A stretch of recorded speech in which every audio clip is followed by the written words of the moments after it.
Votre invité à présent dans la grande interview en direct sur Boursorama, c'est Didier Eken, professeur, docteur en sciences économiques, pour son livre L'euro en danger aux éditions Odile Jacob. Bonjour. Bonjour. Merci d'être avec nous. Avec plaisir. Livre préfacé par Jacques Delarosière. On adore Jacques Delarosière. Comment il va, Jacques? Très bien. Très bien. Il était avec nous à la dernière manifestation d'Eurofi à Copenhague. Il est en pleine forme. Bon, il nous sort un bouquin pour bientôt, en général, un bouquin par an quasiment. Il faudra attendre un petit peu, mais normalement, pourquoi pas. Bon, ce livre donc sur l'euro en danger, c'est passionnant et en même temps, je vais être un peu contrariant et ne m'en voulez pas, mais aujourd'hui c'est plutôt le dollar qui est en danger. On a un billet vert qui certes part d'un très haut niveau, on le sait, mais il a perdu 11% depuis le début d'année face à un panier de devises. Est-ce que votre livre, est-ce qu'il ne sort pas un peu à contre-temps? Pas du tout, parce que je pense que l'erreur que vous commettez est la suivante. Je pense que la zone euro risque d'être attaquée avant le dollar pour plusieurs raisons. La première, l'hégémonie technologique des États-Unis est toujours vraiment là. Deuxièmement, l'Amérique... C'est accentué même. C'est accentué, vous avez tout à fait raison. Deuxièmement, ils ont la première puissance militaire du monde. Oui. Troisièmement, ils ont le marché financier mondial.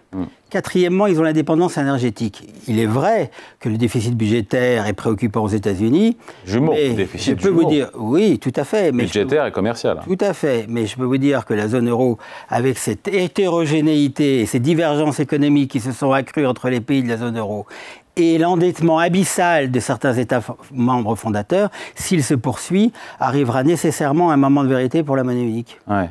Si l'euro est en danger, il a gagné 14%, enfin la devise européenne a gagné 14% face au dollar depuis le début de l'année. Ce n'est pas le signe que le danger il est immédiat là, hein? Non, mais vous savez, un jour, à un moment donné, les marchés se retourneront. Et dès qu'ils anticiperont une nouvelle qu'ils n'avaient pas prévue, à un moment donné, les choses finiront par mal tourner. Et ce que je dis dans cet ouvrage, c'est que les périls sont très très bien décrits, mais les solutions pour en sortir également. Le péril, pour faire simple, c'est la France. Aujourd'hui, c'est l'homme le plus gravement malade de l'Europe et il risque, s'il ne change pas sa trajectoire budgétaire, de conduire au défaut d'ici quelques semestres. On s'était parlé il y a 2 ou 3 ans en disant la France sera au-delà de 5% de déficit public pendant plusieurs années. Vous m'auriez dit il y aura une crise, etc.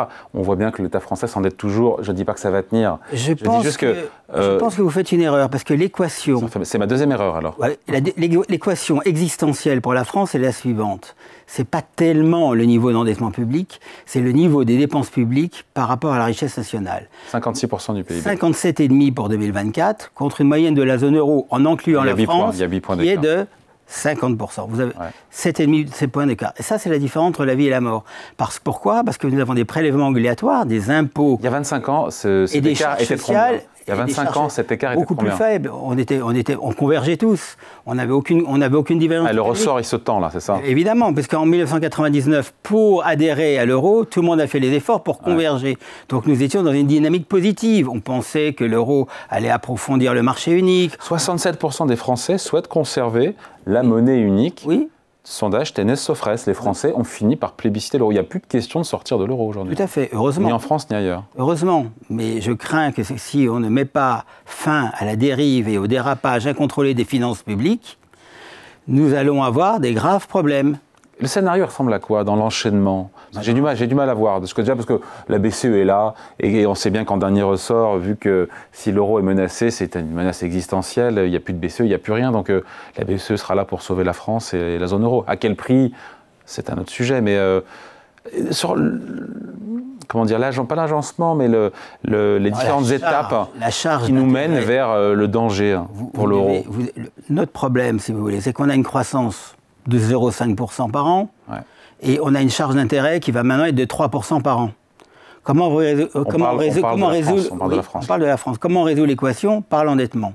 Or, la charge d'intérêt, qui est aujourd'hui de 74 milliards d'euros pour 2025, c'est 2,5 points de PIB aujourd'hui. Et l'année prochaine, 3%. Et l'année suivante, 3,5%. À un moment donné, quand vous allez avoir une charge d'intérêt de 120 milliards d'euros par an, on va avoir un vrai problème, parce que ça sera 2 fois le budget de la défense, 1,5 fois le budget de l'éducation nationale, et à un moment donné, on ne sera plus à même de payer nos créditeurs. Or, la France, à la différence de l'Italie, la moitié... 55% de ses créanciers sont étrangers, internationaux.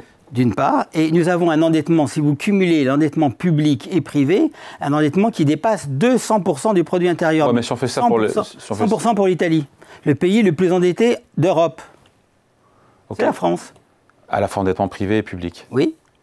Et encore une fois, comment on arrive, juste avant que la BCE vienne au secours de la France, parce qu'on se dit bien qu'elle ne nous laissera pas tomber, quel est l'enchaînement des événements? Je n'arrive pas à le voir. Vous aurez les marchés financiers qui, à un moment donné, si par exemple en 2027, vous avez une assemblée qui venait pas de majorité... Ah, donc déjà pendant 2 ans, on est tranquille? Non. Bah, si, vous dites 2027. Oui, enfin le drame. Ouais. Mais plus vous attendez, plus le drame sera important. Donc, si vous voulez, plus vous tardez à remettre les finances publiques du pays en ordre, plus la crise sera forte. En d'autres termes, si aujourd'hui, nous pouvons prendre des antibiotiques et nous pourrons être guéris. Demain, si vous attendez encore un peu plus longtemps, c'est la chimiothérapie qui va s'arriver. Et donc la chimiothérapie, c'est quoi? C'est la hausse de la TVA de 5 points, c'est la baisse des salaires des fonctionnaires, c'est ce qui s'est passé en Grèce, c'est l'allongement du jour au lendemain. C'est ce qui nous pend au nez. Oui, tout à fait. Tout à fait, parce que l'ajustement, il devra bien se faire tôt ou tard. Donc, à un moment donné, on te sera obligé d'avoir des mesures drastiques, sévères, qui seront très douloureuses pour les Français. Et c'est ça qu'il faut éviter. Et si on n'y prend pas garde, eh ben, je vous dis, d'ici quelques semestres, c'est pas quelques décennies, quelques semestres, à un moment ou à un autre, les marchés feront monter les taux d'intérêt. Oui, mais cette charge de la dette deviendra impossible à rémunérer. Et à ce moment-là, on dira... on n'y arrive plus. Alors à ce moment-là, vous avez raison de dire, est-ce que la Banque centrale sera là? La Banque centrale pourra aider, mais si nous avons un programme de réforme structurelle vraiment clair, net et précis, et en l'absence, si la Banque centrale nous aide, ça ne nous fera pas disparaître du jour au lendemain le déficit budgétaire. Au contraire, on aura de la création monétaire, en plus on aura de l'inflation. Les Français, leur priorité, c'est le pouvoir d'achat.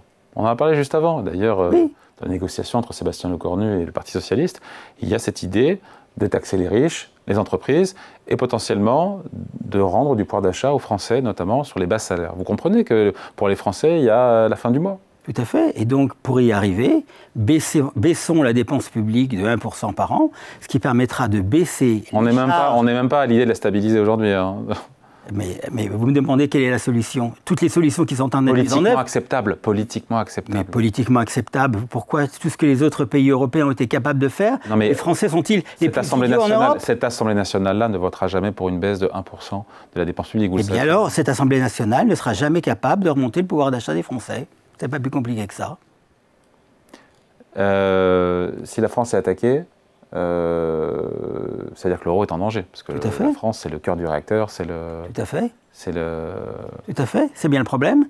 Et donc, si vous me dites qu'on ne peut pas remettre les finances publiques d'aplomb, si vous voulez dire qu'on ne veut pas travailler plus, aujourd'hui, le débat que j'écoutais tout à l'heure, c'est qu'il faut taxer plus, travailler moins, alors que la solution, c'est dépenser moins, taxer moins, et travailler plus et investir plus. Mais dans tous les ministères, vous entendez à l'hôpital, la police, la justice, qui manquent de moyens, vous leur répondez quoi?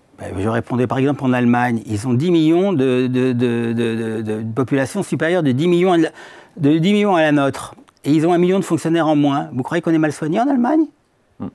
1 million de fonctionnaires en moins. Et je crois que l'Allemagne est bien dirigée. Nous, les choses sont simples. Si nous ne mettons pas notre trajectoire de nos finances publiques en ordre, le pays va continuer à se sous-développer, l'économie française s'asphyxiera progressivement, nous aurons une croissance particulièrement faible, oubliez vos questions de pouvoir d'achat, et à un moment donné, si vous voulez, eh bien... Quand le RN propose de réduire notre contribution au budget européen, les coûts liés à l'immigration, la fraude sociale et fiscale, il faut regarder ça? Bien sûr qu'il faut regarder. À partir du moment où on se dit la dépense publique en France, c'est environ 1700 milliards d'euros. Oui. Et on se dit maintenant, on va la réduire, c'est-à-dire ne pas passer de 1700 à 1730 à 1750, mais 1700 à 1680 ou à 1650. C'est la différence entre un plus et un moins, entre une moindre hausse et une baisse. Parce qu'aujourd'hui, on vous parle d'économie dans tous les débats.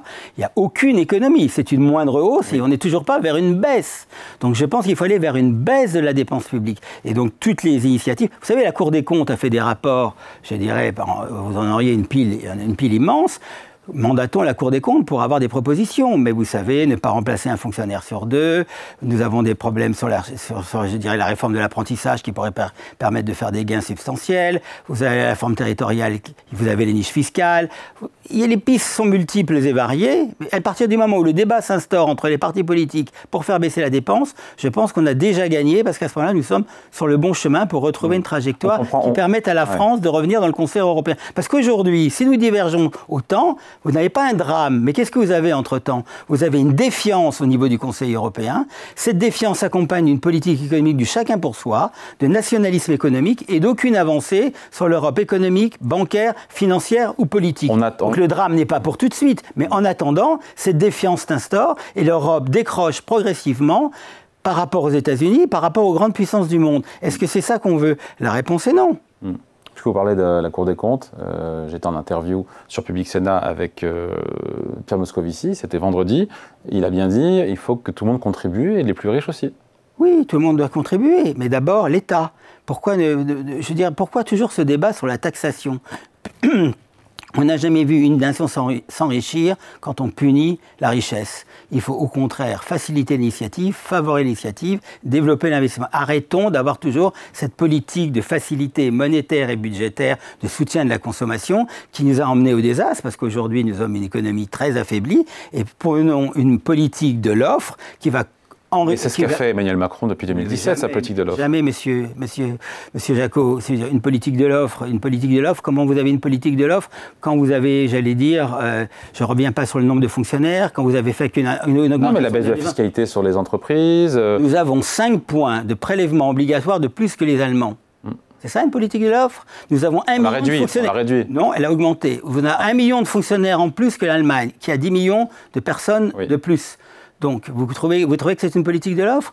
Est-ce qu'on a encouragé l'épargne abondante des Français vers l'investissement? Non, c'est ça une politique de l'offre. Est-ce que nous avons des fonds de pension en France qui seraient capables d'allouer notre épargne vers les investissements? Non.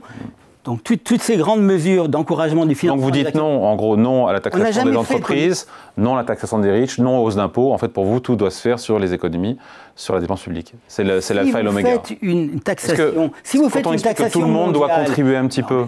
Mais nous sommes déjà le pays aujourd'hui le plus pressurisé au monde. Je dirais que la moitié des Français ne payent pas l'impôt sur le revenu. 10% des Français payent 75% d'impôt sur le revenu. Nous sommes le pays où la redistribution au monde est la plus élevée au monde. Ça ne suffit pas encore? Je veux dire, si vous voulez encore accélérer l'exil fiscal... Mais on a l'Assemblée nationale qu'on a. Oui, tout à fait. Et qui ne votera jamais ce programme-là. Et j'entends qu'il a sa logique. Et qu'il n'a jamais été essayé en France, soit en passant. Eh bien, je vais vous dire, le pays va continuer à s'enfoncer jusqu'au jour où nous aurons un sérieux problème. C'est pas plus compliqué que ça. Et donc, nous allons avoir une croissance, je vous prends le pari, vous me réinviterez, la croissance va baisser, le chômage va finir par monter de manière progressive. Le chômage qui avait bien baissé d'ailleurs depuis 2017. On peut mettre ça au crédit d'Emmanuel Macron. Et de la démographie française. On va en finir là-dessus. On va tout droit possiblement vers un non-budget. Ça serait un scénario du pire ou pas? Parce que le non-budget, qui dit non-budget, dit gel des dépenses aussi, donc ça crée quelques économies. Non, mais à ce moment-là, si vous voulez, ça va dépendre de la réaction des marchés. Si les marchés ont anticipé le non-budget, on continuera comme ça. Mais je pense qu'à un moment donné, si vous voulez, les marchés comprendront que la France a non seulement une instabilité politique, une instabilité fiscale, et nous serons l'Italie d'hier. À un moment donné, les marchés comprendront que nous sommes l'Italie d'hier. Tout à fait.